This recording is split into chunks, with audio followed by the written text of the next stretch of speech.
Welcome to Stuff You Missed in History Class, a production of iHeartRadio.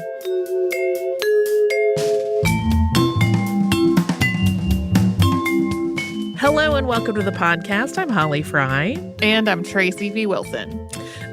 Today we are picking up our coverage of Charles Chapin, and heads up, in case you don't recall from the first one, this two-part episode involves not only murder, but also discussion of suicide and a lot of mental instability. So know that going in. We are, as I said, picking up with the life of Charles Chapin, and we are jumping right back into Chapin's story. So if you missed part one, we highly suggest you go back and start there, or this will have no context whatsoever.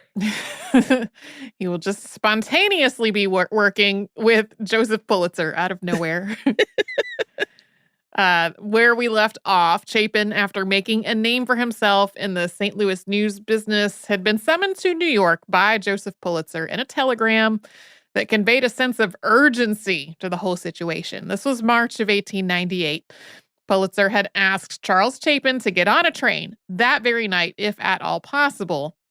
What Chapin would learn when he got there was that the managing editor of the New York World, Ernest Chamberlain, had prematurely run a special edition of the paper reporting in bold headlines that war had been declared.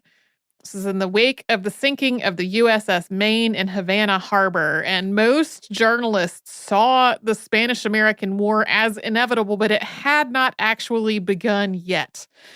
The sinking of the Maine and the impending conflict had been big news all over the U.S. Chapin had been working on his paper's coverage of it when Pulitzer telegrammed, but Chamberlain had really jumped the gun here. He had been working round the clock and had run himself into the ground.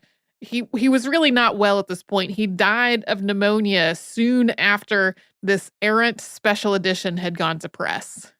But Pulitzer had another problem in addition to that empty editor's chair. He was also in the midst of his rivalry with William Randolph Hearst, who had moved into the New York journalism scene with a lot of money and a desire to dominate Park Row.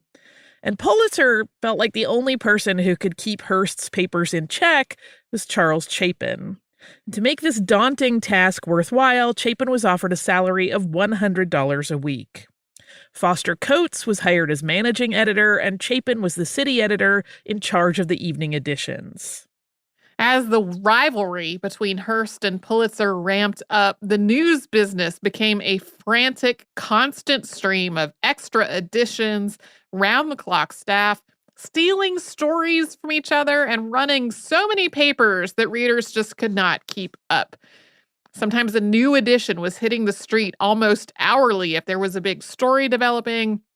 Pulitzer developed an elaborate code for his employees, giving different editions code names and the editors being nicknamed as well so that any eavesdroppers wouldn't be able to understand what they were hearing. No telegraph operators could blab any secrets they heard either. Yeah, Pulitzer's code name was Andes in all of this, and Chapin was Pinch. Chapin, though, made the exact same mistake that Ernest Chamberlain had. He was working from 4 a.m. until well into the night as the Spanish-American War finally did begin and play out. And when that conflict ended, Chapin was a wreck. He had pneumonia and he was put on bed rest, but Chapin did recover and he returned to work. As an editor at the New York World, Chapin became a legend of journalism. By all accounts, he was powerful, terrifying, and really good at his job. Irvin S. Cobb, one of the writers who worked for Chapin, once wrote of him, quote, "Chapin walked alone, a tremendously competent, sometimes an almost inspired tyrant." And then even more descriptive, quote, "In him was combined something of Caligula, something of Don Juan, a touch of the Barnum, a dash of Narcissus, a spicing of Machiavelli." Similarly, Stanley Walker, who was city editor of the Herald Tribune, wrote, quote, "Even his laugh, usually directed at something sacred, is part sneer. His terrible curses cause flowers to wither, as grass died under the hoofbeats of the horse of Attila the Hun. A chilly, monstrous figure, sleepless, nerveless, and facing with ribald mockery the certain hell which awaits him." But there were journalists who knew this reputation and still desperately wanted to work with him. Despite his brash manner, Chapin was so well respected that he was able to lure some of the best journalists away from Hearst's papers. To be clear, the people who worked for Chapin did not like him, but they got a certain degree of clout from working for him despite the stress of the world's culture and Chapin's unrelenting expectations. He was known to fire people with no warning, sometimes for reasons that would be an HR fiasco today. On occasion, these were firings he had been ordered to make due to budget cuts, although Joseph Pulitzer later told him he could push back when he got those kinds of directives. He often did.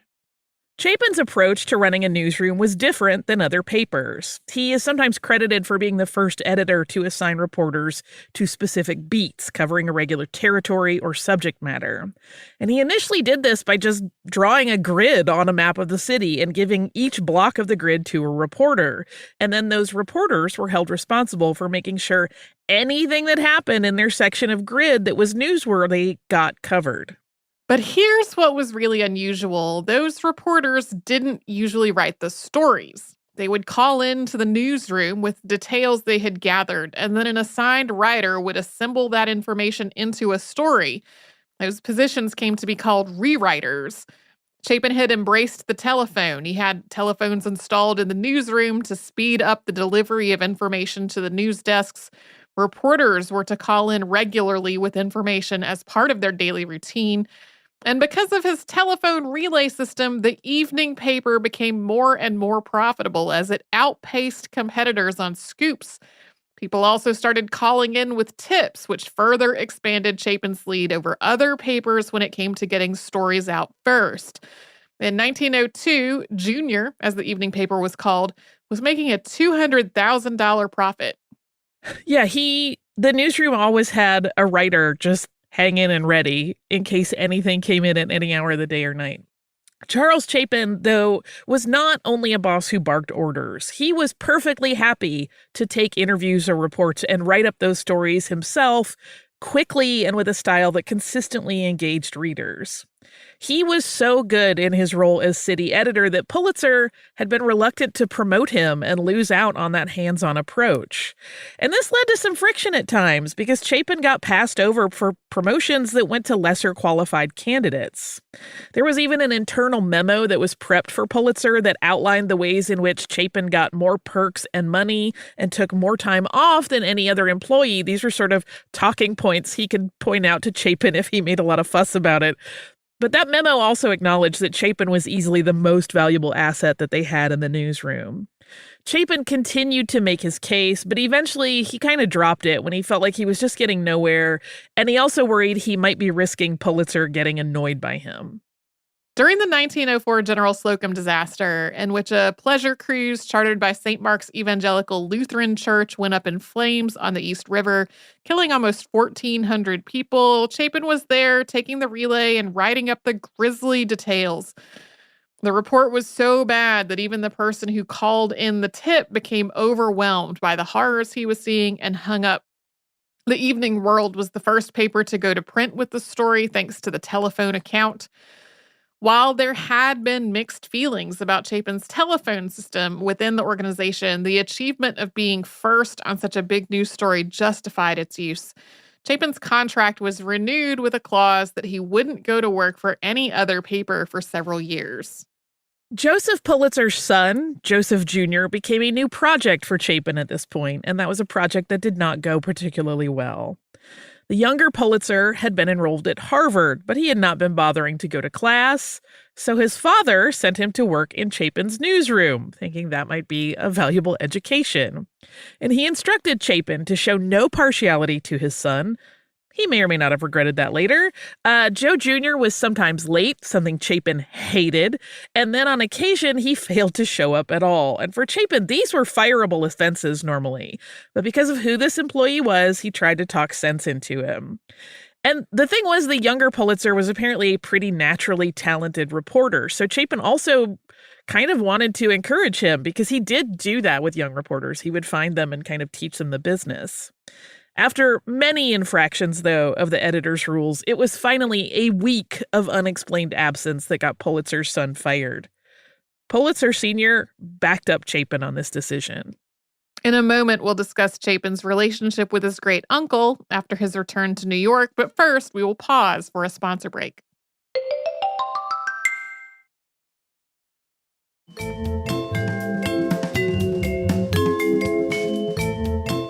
Chapin had, in his time back in New York, reconnected with his great uncle, Russell Sage. We talked about him in part 1.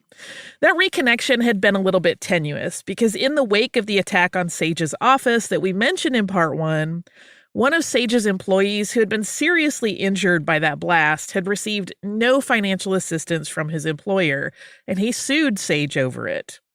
The article that Chapin had written after interviewing his great uncle had described him as, quote, vigorous. This article was used against Sage in court because he had attempted to deflect the accusations against him by saying that he was in his own state of difficulty after the incident and that he was not aware of his employees' struggles. So Charles had avoided any discussion of the entire situation, and that had really deeply damaged Sage's reputation. He focused instead on just spending time with them whenever possible and endearing himself to the old man. Chapin recounted in his memoir that he took Russell for his first ride in an automobile, for example.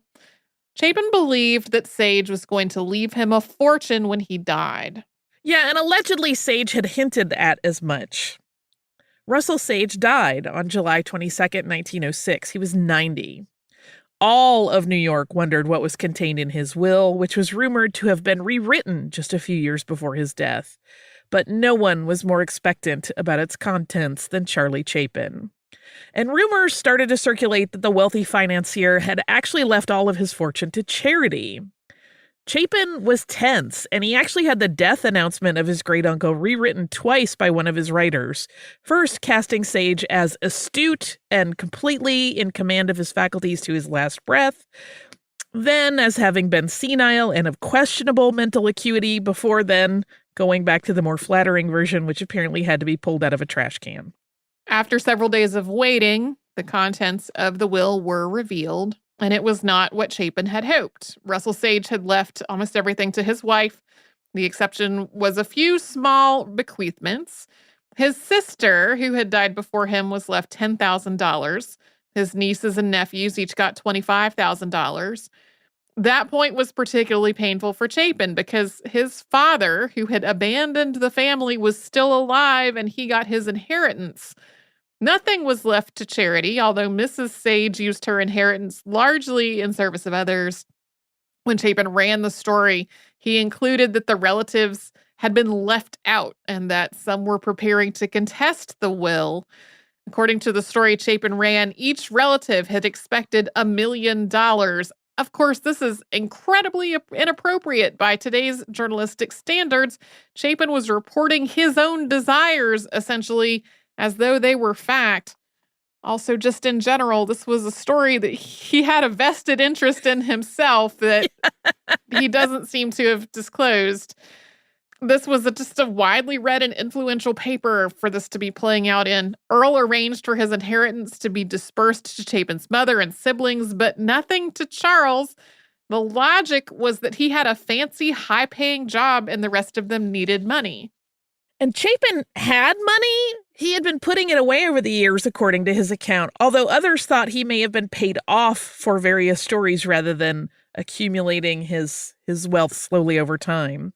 But in the decade following his father's death, which happened very shortly after Russell Sage, Chapin started using that money to make investments in the hopes of growing his fortune so he could live the lavish life that he always dreamed of. In 1907, the Chapins had moved into the Plaza Hotel. They actually got to move in before it was even open. And Charles had acquired numerous high-priced luxuries like a yacht and horses. He traveled in elite circles of wealth, and he wore custom-tailored clothes as he did. Then in 1909, during a turbulent time for the New York world in which Pulitzer was in hot water with Theodore Roosevelt, the staff was reorganized. Chapin was put in charge of the morning paper with authority over all the other editions as needed. Chapin eliminated the day and night city editor positions and filled those spots with assistants who reported to him. He also shifted his favorite writers to salaried positions from freelance, and he hired a lot of new people. He hired established writers at what were considered very high rates of $70 to $80 a week. He also hired writers fresh out of school at very low rates to learn the trade and to be trained at the world. Chapin's status as temporary or permanent in the job was definitely something that seemed to be up in the air in discussions between him and Pulitzer, and there was definitely friction and resistance within the staff of the morning edition who were just not as eager to bend to Chapin's will as the evening edition staff had been. 9 months into the job, Chapin moved back to the Evening World. In 1910, Chapin once again seemed to be standing where lightning metaphorically struck, at least in terms of news scoops. Mayor William J. Gaynor had recently been elected with the backing of Tammany Hall. And as part of coverage of the new mayor, Chapin had a reporter interview him just before he left on a European trip. And he sent a photographer named William Warnicki to photograph the mayor at the Hoboken Pier where he was to depart. Because of that random assignment, Warnicki and the Evening World got exclusive photos of Mayor Gaynor as he was shot by an angry city employee. Chapin is famously quoted as saying when he saw the photos, quote, "Look, blood all over him, and exclusive, too." Had Gaynor not survived that shooting, that would have been even more callous and grim than it was. Pulitzer died the following year, in 1911, on his yacht as it was anchored off the South Carolina coast. During the funeral, the World offices shut off all the presses and phones and observed a 5-minute silence in the dark. Chapin later wrote that he felt that his spirit had been buried with Pulitzer. Even so, he continued in his role with the paper. When the Titanic sank, Chapin had, by random happenstance, known a reporter who was on board the Carpathia, which took on survivors of the Titanic tragedy. Carlos F. Hurd and his wife Kathleen spoke with the survivors, and they were able to assemble the first detailed account of what had happened on board the doomed ship. But the captain of the Carpathia forbid any telegraph communication from going out, and he also didn't want their rescued passengers to be bothered, so he issued an order that the Hurds were not to be given any paper so they couldn't write anything down. Still, they worked to document everything that unfolded on whatever scraps they could find. New York newsrooms at this point were running kind of on pure speculation because information had been limited to one Associated Press bulletin that was very thin on details. It mentioned that it had struck an iceberg, but basically nothing else. It had nothing about the fates of anyone on board. And as the Carpathia returned to New York, papers actually sent out boats to meet them in the water to try to get this story. No wires were leaving the Carpathia, but a wire did go out to Carlos Hurd to tell him Chapin was coming to meet the boat. Hurd never actually got that wire, but he knew Chapin's reputation and correctly assumed that he was coming to meet him. To be safe, he bundled his 5,000-word story into waterproof canvas and attached champagne corks to it so that if he had to throw it to Chapin and it hit the water, it wouldn't sink. Chapin's tug was racing a similar boat that was carrying reporters from Hearst's papers.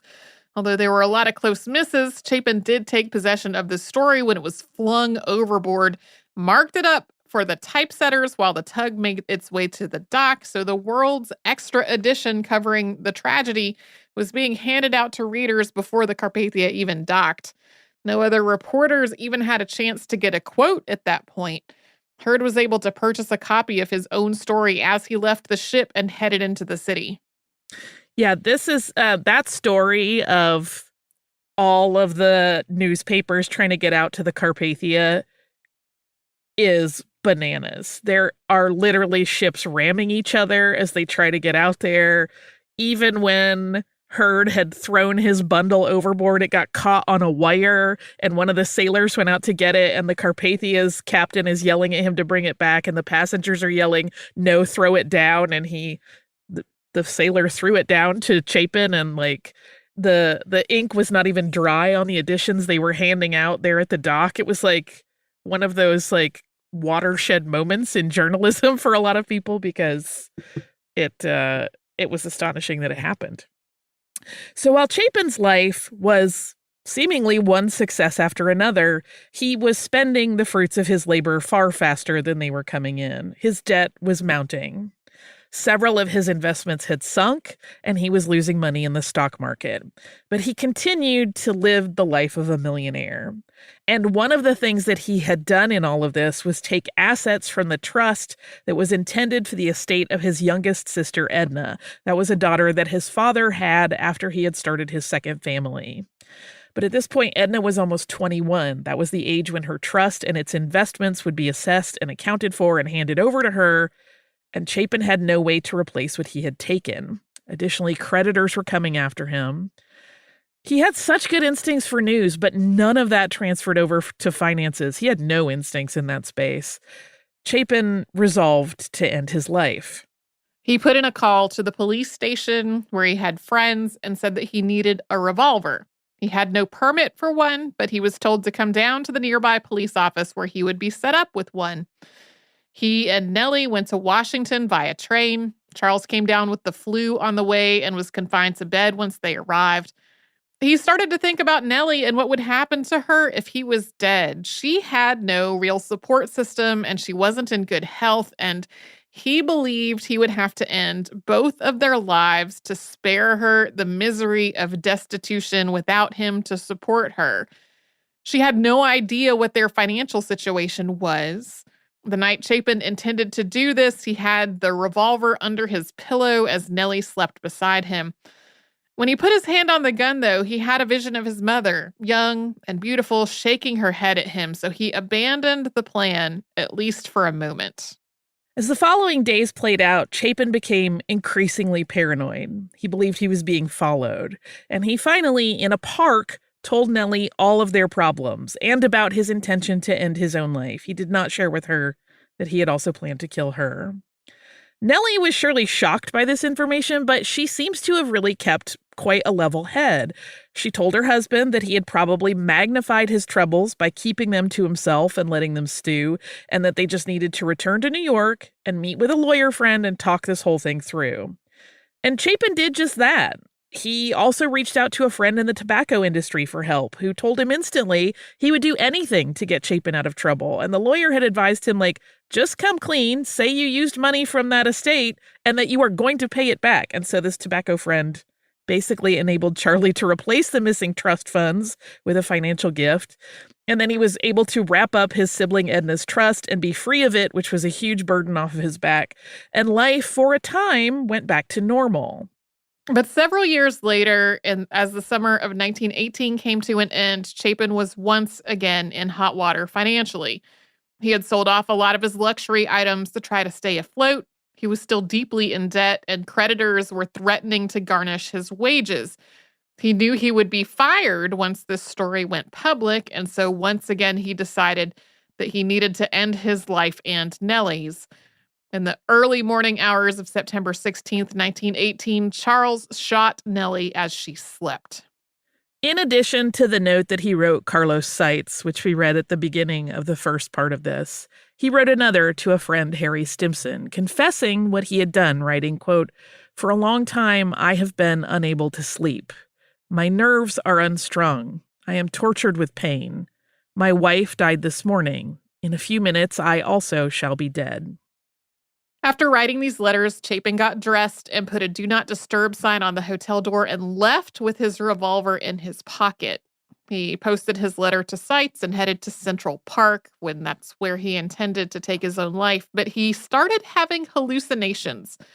He saw hands reaching out to grab him and thought they were reaching into his pocket to take the gun. He kept wandering, eventually making his way to Brooklyn, although he wasn't totally aware of where he was. He had the gun pointed at himself when a policeman walked by him, and he panicked and put the weapon back in his pocket. Then he headed for the subway. At one point, as he rode the train, he described coming to the belief that he was already dead. And in the meantime, as he was having this walkabout around New York, his letter to Seitz had been delivered. As a consequence, Nellie's body had been found. An alert was put out that Chapin was either dead or he was wandering the city armed and dangerous. When Chapin got off the train near his office in the morning, he bought a copy of the New York Times, and he saw in its pages the headline, "Wife of Editor Shot Dead in Bed." He read in that paper the very note that he had sent to Seitz. And then, after vacillating over whether to turn himself in or kill himself, Chapin went to the West 68th Police Station and demanded to see the captain. When it seemed that he was not going to be taken to the captain, he told the lieutenant at the desk, quote, "I am Mr. Chapin of the New York Evening World, and I have just killed my wife."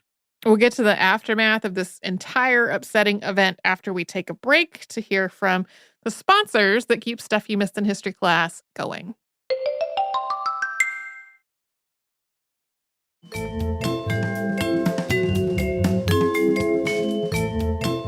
When Chapin turned himself in, it was, unsurprisingly, very big news. But in the case of a man who had been the scourge of so many of New York City's journalists, it was kind of a heyday. Hearst's papers were eager to run the story as fast as they could, and in the case of the New York Evening Journal, they ran the story of Chapin's confession right next to the story that police were still looking for Chapin because they didn't take the time to remove the first one. In his statement to police, Chapin continued to insist that he had killed Nellie because he wanted to save her from a pauper's life, insisting, quote, "I idolized my wife. She was the only thing I lived for. She was my life, my religion, and the only thing I lived for." Chapin confessed everything, all the money he had borrowed, his overdrawn accounts, his attempts to hide his financial ruin, and his decision to end everything. The paper sent their lawyer to represent him. Chapin asked the district attorney if he could attend Nellie's funeral and offered to waive his right to a trial and to go directly to the execution. That offer was not accepted. He would make that request repeatedly in the days before Nellie was buried, but he was denied every time. In his cell, Chapin asked to see the papers, and he read all of the coverage of his crime and declined all interview requests. Meanwhile, reporters were trying to piece together Chapin's last days and figure out just how bad his financial situation was. There were even requests posted in the papers that his creditors should contact reporters because Chapin had destroyed most of his personal papers, so they had nothing to go on. Interestingly enough, no creditors ever came forward to reporters. Chapin's legal team insisted that their client was not in his right mind and was in no state to stand trial. This claim was supported by the fact that Chapin continually said he wanted to go to the electric chair. He insisted that he was perfectly sane and that he didn't want a sanity commission. One was assigned, though, in mid-October. Papers around the country ran the findings of the commission on December 17th. Quote, "Charles E. Chapin, former city editor of the New York Evening World, who confessed to having shot and killed his wife at the Hotel Cumberland September 16th, has been found legally sane, according to the report of a lunacy commission filed today." His trial was set to begin on January 20th of 1919. Chapin, however, consented to a plea deal, which was submitted on January 14th. He confessed to the murder and was sentenced to prison and hard labor for a minimum of 20 years and a maximum of his natural life. The press had been anticipating a trial and all of the stories that it would generate, but Chapin had cut them off one last time. When Chapin was recorded as an incoming inmate at Ossining Correctional Facility, known even then as Sing Sing, which is its name today, he was listed as a widower. His prison term started 2 days after he had received his sentence, and he was 60 years old. Chapin's prison time was vastly different from other Sing Sing inmates. He and the warden, Lewis Laws, had become fast friends when Chapin began his incarceration. And as a consequence, over time, Charles was allowed to kind of do more or less as he pleased within the walls of the prison. He had been assigned to the prison library as his job rather than actual hard labor, and he was given a pension from the paper, which enabled him to purchase things in the prison store. On the suggestion of a friend, he started writing his autobiography. That book, Charles Chapin's Story, written in Sing Sing prison, was published in 1920. He also became the editor of the prison newspaper, and for that job, he got an office. A colleague who once visited him noted that was a nicer office than the one he had had at the New York World. The move into the paper's office reinvigorated Chapin. From the years before he murdered Nellie up through his arrest and sentencing, he'd been in sort of a torpor, but being back in the business of editing a paper, even just the Sing Sing Bulletin, brought out some of Chapin's former energy. That meant he also wrote most of it because he found the writing of his fellow inmates was not up to his standards. The paper lasted less than a year and a half before it was shut down by the state superintendent, but Chapin was allowed to keep the office. Chapin found pen pal romance in prison twice. The first of his prison romances was with a woman named Viola Irene Cooper. She had written him first, wanting to learn more about him, and he had responded with a startling level of vulnerability, writing, quote, "I am more lonely than any person you may know. So lonely that I am even now reaching out my arm to clasp your hand, hoping you will let me hold it in mine for just a little while." Chapin sent Cooper, who was 24, his book, although he feared that once she read it, she would lose interest in him, but she did not. She saw him, in her own word, as an Olympian of writing, which was her chosen profession as well. The two traded letters, and they built dreams of living together in a cabin in the woods.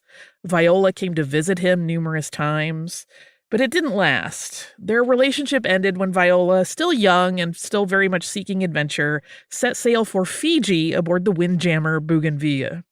The second woman Chapin had a pen pal romance with was Constance R. Nelson, who worked for the Federal Reserve Bank of Cleveland. She had reached out to him after reading his autobiography. She asked him to help with editing stories about banking. As with Cooper, Chapin quickly took a familiar and romantic tone with Constance, and before long, the two of them were trading their favorite novels. He was putting her photo across from him at dinner and writing her passionate love letters.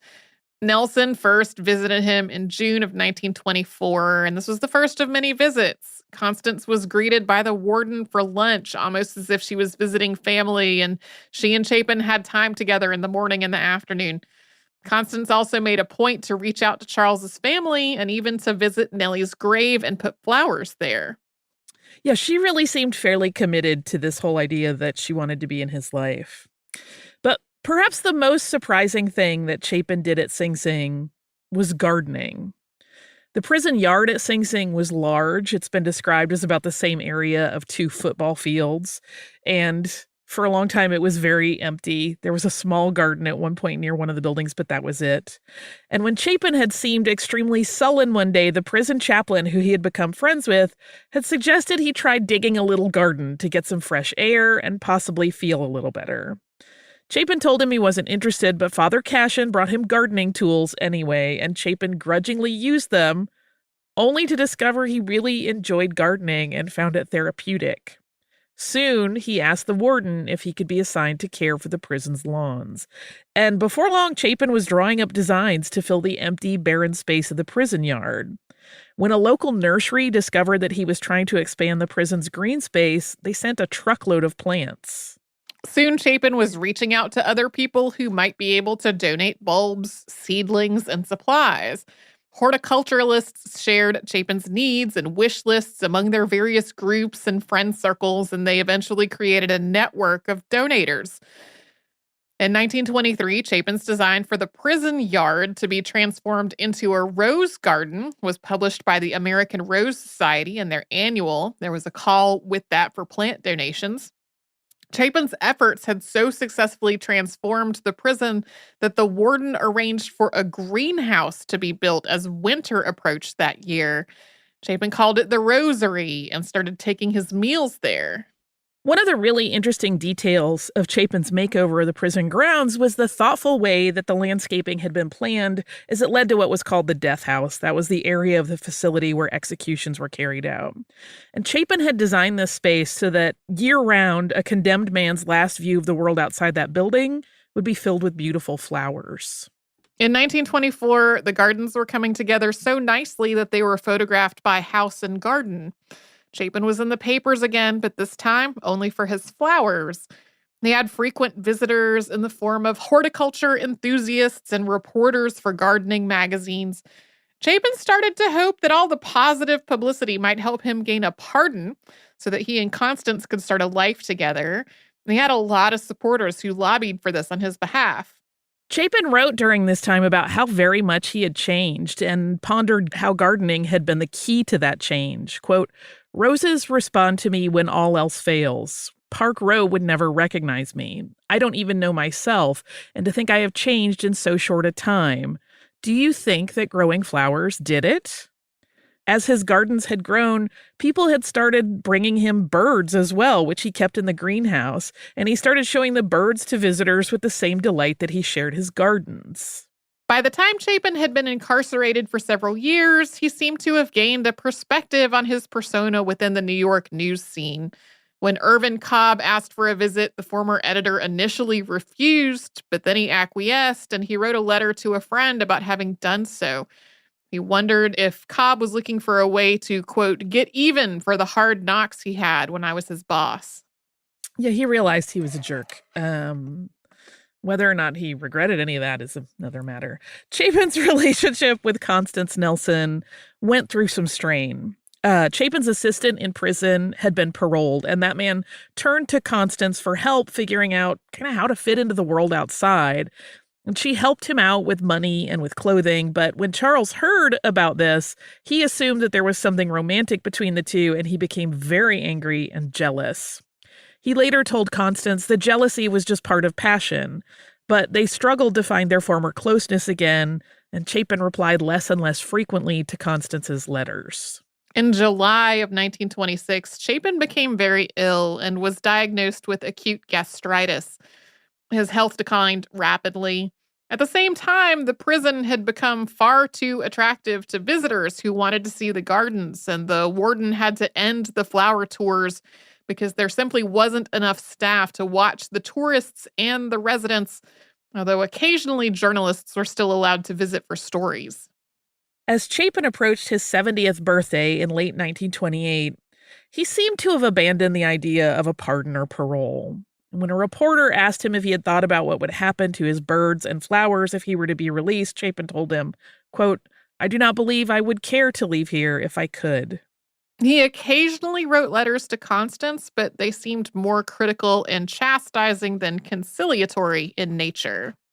Yeah, he basically blamed her for their strains. When an unknowing contractor drove a steam shovel through Chapin's rose garden as part of a new drainage project for the prison in late 1930, it destroyed some of his work, and it really devastated Chapin. He had been in poor health already with a stomach ailment, but this moment where he saw his garden destroyed seemed to be the straw that broke the camel's back when it came to his spirit. His health degraded rapidly, although he refused to go to the prison hospital. And after several months of being confined to bed, visibly weakening, Chapin died on December 13th, 1930, of bronchial pneumonia. His last words, which he spoke to the warden, were, quote, "I want to die. I want to get it over with." Chapin had laid out his desires in a letter to the warden to be opened after his death. He didn't want a funeral service. He wanted the least expensive coffin possible. And most importantly, he wanted to be buried next to Nellie in Glenwood Cemetery. His body was shipped to Washington, D.C. in accordance with that wish, and that was accompanied by a wreath of roses that had come from his garden. He's a wild ride. I have so many thoughts. I do too, and most of them are not flattering in any way. No, I we'll talk about all this in behind the scenes, that's for sure. As a little bit of a balm for this strange story, I have a delightful listener mail, which is from our listener Gina, who says, "Hi, Holly and Tracy. I just listened to your episode on the invention of the dishwasher, and I was tickled to hear the mention of Josephine Cochrane's grandfather, John Fitch. As you mentioned, he was instrumental in the invention of the steam locomotive. Perhaps he deserves his own episode. I live in the town where he was born, and I also happen to live in the house where he was born. Or sort of, as the original house was torn down, my house was built in the 1950s. I have attached a photo of his memorial that lives in my front yard. It looks a lot like a tombstone, and we get plenty of double takes as people walk or drive by. My husband spruced it up a bit with some flowers and mulch, but I told him not to make it look too nice because by all accounts, John Fitch was a deadbeat dad and not a very nice man." Thank you for all of your hard work on the show. I was able to attend a live show pre-pandemic, and I feel so lucky to have been able to meet you two. Thank you so much for this note and this photo.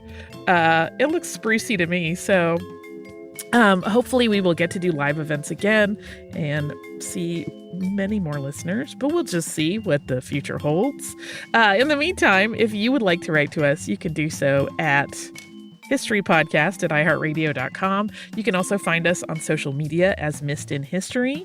And if you haven't subscribed, you can do that on the iHeartRadio app or wherever you listen to podcasts.